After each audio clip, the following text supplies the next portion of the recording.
सर्वांचे आराध्य दैवत असलेले छत्रपती शिवाजी महाराज यांच्या महाराष्ट्रातील असलेल्या एकमेव मंदिराला 250 रुपये महिना दिला जातो, तोही देखभाल दुरुस्तीसाठी। आणि त्यालाही मुख्यमंत्र्यांनी आदेश देऊन 1.5 वर्ष लोटल्यानंतरही तो निधी वाढवण्यात आला, तर काय तर 500 ते 600 रुपये महिना करण्यात आला।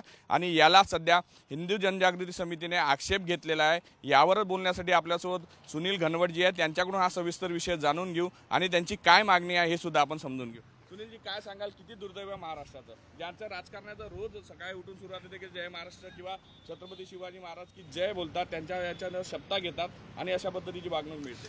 खरं तर शिवछत्रपतींचा महाराष्ट्र, अतिशय पुरातन असणाऱ्या मंदिरांचं रक्षण करणारा महाराष्ट्र। शिवछत्रपतींनी अनेक मंदिरांचा जीर्णोद्धार केला, मंदिरांची निर्मिती केली। या सगळ्या गोष्टी शिवछत्रपतींनी केलेल्या असताना सुद्धा सिंधुदुर्ग किल्ल्यावरती जे शिवछत्रपतींचं मंदिर आहे तेच दुर्लक्षित असणं, त्याला अपुरा आणि तुटपुंजा निधी मिळणं आणि ते देखील मुख्यमंत्र्यांनी आदेश देऊनही हा निधी अल्प मिळणं, या गोष्टी खरोखरच अत्यंत दुर्दैवी आहेत आणि शर्मेने मान खाली घालणार आहेत।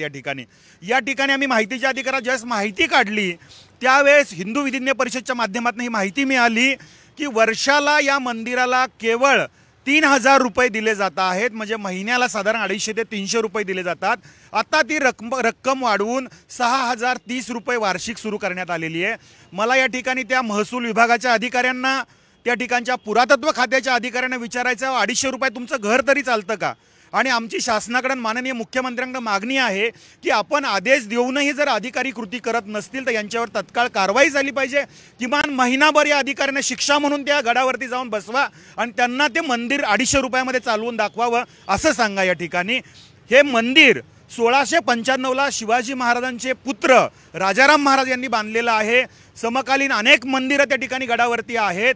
या मंदिरांच्या देखभाल दुरुस्तीसाठी, वीज देयकांसाठी, पाण्यासाठी, त्याचबरोबर वार्षिक उत्सव करण्यासाठी हा 250 रुपये महिन्याचा आणि 6000 रुपये वर्षाचा निधी कितपत पुरेसा आहे? या ठिकाणी 1970-71च्या दरम्यान हा निधी सुरू केलेला आहे, परंतु आज काळ बदललेला आहे। लाखो रुपयांचा खर्च एक उत्सव करायचा झाला तरी होतो, परंतु शिवाजी महाराजांचं जे आमचं दैवत असलेलं आमचे महाराज आहेत त्या ठिकाणी त्यांचं मंदिर मात्र दुर्लक्षित राहिलेलं आहे, त्याला अपुरा निधी आहे। शासनाने हा निधी तत्काळ मंजूर करावा आणि संबंधित अधिकाऱ्यावर कारवाई करावी अशी मागणी हिंदू जनजागृती समिती, महाराष्ट्र गडदुर्गरक्षण समिती आणि सर्व हिंदुत्ववादी संघटनांकडून आम्ही करतो आहोत। छत्रपती महाराजांसाठी चांगला हार आणायचा झाला तरी त्याची किंमत कदाचित या महिन्याला मिळणाऱ्या मानधनापेक्षा जास्त असेल। अशा परिस्थितीत हार जिथे होत नाही, महिनाभर कसं भागवला जाते? नाही, खरंच आहे। अगदी आपण उदाहरणच घेतलं तर आमदारांचा पगार वाढवायचा म्हणलं तर बहुमताने ना एकमताने मंजुरी होते। आज अनेक ठिकाणी खर्च केले जातात, परंतु महाराजांच्या मंदिरासाठी 250 रुपये 300 रुपये ही गोष्ट अतिशय लाजिरवाणी आहे। त्यामुळे यासाठी लवकरात लवकर चालू अधिवेशनातच हा निधी मंजूर करावा आणि त्या मंदिराकडे लक्ष द्यावं। आणि गड किल्ल्यांवरती असलेली मंदिरं दुर्लक्षित का आहेत? आज विशाळगडावरती सुद्धा वाघजाई मातेचं मंदिर आहे, शिवछत्रपतींच्या पदस्पर्शाने पुनीत झालेलं ते मंदिर, परंतु अक्षरशः शेवटची घटिका मोजते अशा प्रकारचं ते मंदिर आहे। गड किल्ल्यांवरती असलेली एकंदरीत मंदिरं, या मंदिराकडे पुरातत्व खात्याचं अतिशय दुर्लक्ष आहे। पुरातत्व खात्याचं तत्व एकच आहे, अधिकार आमचा आणि कर्तव्य तुमचं, ना आम्ही करणार ना तुम्हाला करू देणार। अशा पुरातत्व खात्याच्या नावाच्या पांढऱ्या हत्तीला आम्ही पोसायचं कशाला? आज अशा प्रकारे शिवछत्रपतींचं मंदिरच दुर्लक्षित केलं जाणार असेल तर शिवप्रेमी, गडदुर्गप्रेमी, हिंदुत्वनिष्ठ हे कदापि सहन करणार नाहीत। त्यामुळे आमच्या या अधिकाऱ्यांवरती कारवाई झाली पाहिजे अशी मागणी आम्ही या ठिकाणी करतो आहोत। या मंदिराचं महत्त्व किती आहे? कारण तुम्ही सांगताय की एकमेव मंदिर आहे आणि त्या ठिकाणी आता फलक काय लावण्यात आलेला, काय मागणी करण्यात? या ठिकाणी शिवछत्रपतींचं जे मंदिर आहे ते 1695ला छत्रपतींचे जे पुत्र आहेत राजाराम महाराज यांनी बांधलेलं आहे। आणि या ठिकाणी जे वार्षिक उत्सव केले जातात, म्हणजे खरं तर शासनाने मदत केली पाहिजे, असं असताना सुद्धा लोकांना आवाहन करावं लागतं आहे की वार्षिक उत्सवासाठी तुम्ही मदत करा, निधी द्या, पैसे द्या। त्या ठिकाणी शिवराजे राजेश्वर मंदिर आहे, त्या मंदिराचे जे विश्वस्त आहेत त्यांच्याकडनं हे आवाहन केलं जातं आणि आज अखेरपर्यंत त्या मंदिराला निधी मंजूर न होणं ही दुर्दैवाची गोष्ट आहे। ज्या पद्धतीनं आता तुम्ही ही मागणी करतात, यापूर्वी मुख्यमंत्र्यांची तुम्ही भेट घेतली तेव्हा नेमकं काय झालं होतं, काय बोलणं झालं? या मंदिरासंदर्भात आम्ही माननीय मुख्यमंत्री महोदयांची भेट साधारण 1-1.5 वर्षापूर्वी घेतलेली होती।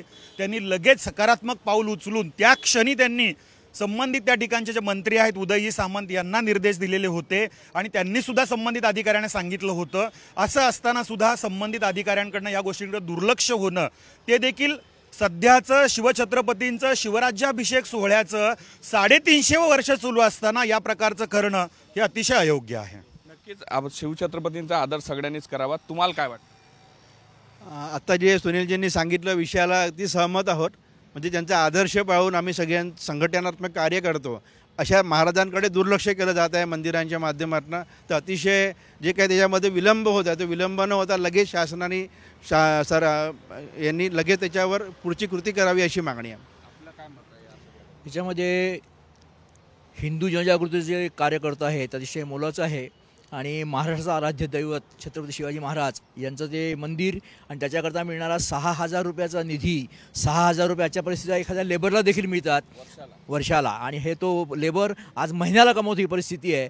आणि त्याच्यावरती ते मंदिर चालवा म्हणून शेवटी अक्षरशः आम्हा लोकांना, त्या लोकांना आणि समाजाला लोकांकडून भीक मागून ते कार्य चालवावं लागतं आहे. याचा शासनाने निश्चित विचार करावा आणि त्याकरता ठोस पाऊल उचलून जास्तीत जास्त निधी द्यावा ही सगळ्याच संघटनांची मागणी आहे. आणि त्यामुळे या ठिकाणी इतर संघटना पण सामील झाल्या आहे. चित्तवान ब्राह्मण संघाकडनं मी सामील झालेलो आहे.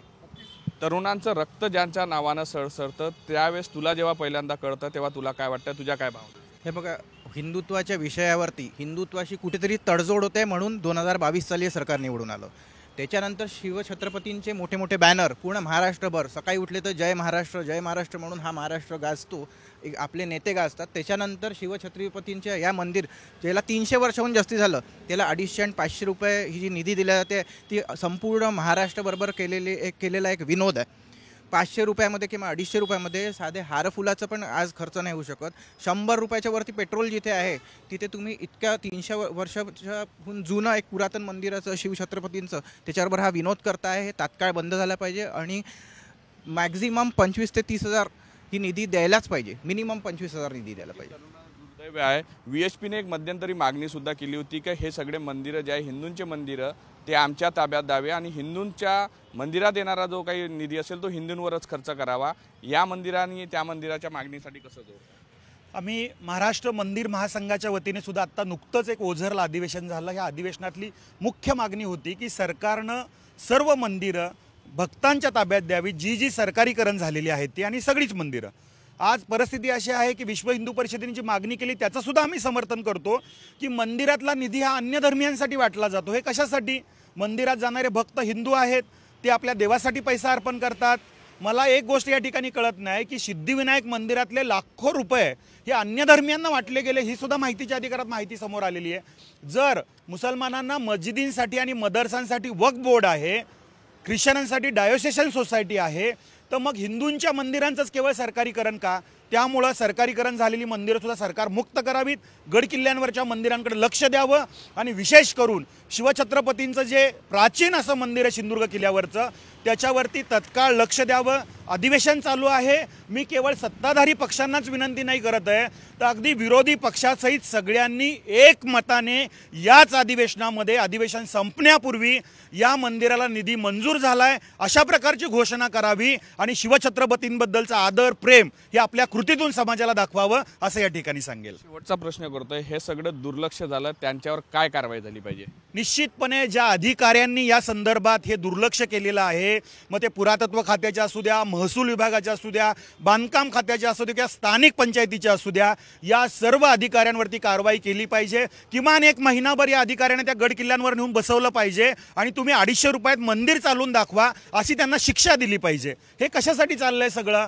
आज अन्य ठिकाणी थोडंसं खुट्ट वाजलं तुम्ही लगेच लक्ष देता, परंतु आमच्या मंदिरांबाबत हे दुर्लक्ष करता, शिवछत्रपतींकडे दुर्लक्ष करता. हे महाराष्ट्रातले हिंदुत्ववादी, शिवप्रेमी, दुर्गप्रेमी कदापि सहन करणार नाही. आणि विशेष करून जे स्वतःला शिवप्रेमी समजणारी काही ब्रिगेडी लोक आहेत याबाबत मुख गिळून गप्प आहेत, त्यांना याच्याबद्दल काही वाटत नाही. या सगळ्या गोष्टी कुठेतरी मनाला खेद देणाऱ्या आहेत. त्यामुळे या मंदिराचा निधी तत्काळ मंजूर करून मुख्यमंत्र्यांच्या आदेशाचं पालन करावं. छत्रपती शिवाजी महाराजांचा 350वी जयंती साजरी होत असताना त्यांच्यासाठी ही फलक लावून अशी मागणी करावी लागते. खरं तर हे दुर्दैव आहे. मात्र सुनील गणवट यांनी केलेल्या मागणीकडे सरकार लक्ष देणार का हे आता पाहावं लागणार आहे. व्हिडिओ जर्नलिस्ट नितीन बोदारेसह पराग डोबळे, साम टीव्ही न्यूज, नागपूर. देश विदेशातील प्रत्येक घडामोडींचे लाईव्ह अपडेट मिळवण्यासाठी आता साम टीव्हीच्या सर्व सोशल मीडिया प्लॅटफॉर्मला लाईक, फॉलो आणि सबस्क्राईब करा. तसंच सर्व नोटिफिकेशनसाठी बेल आयकॉन प्रेस करायला विसरू नका.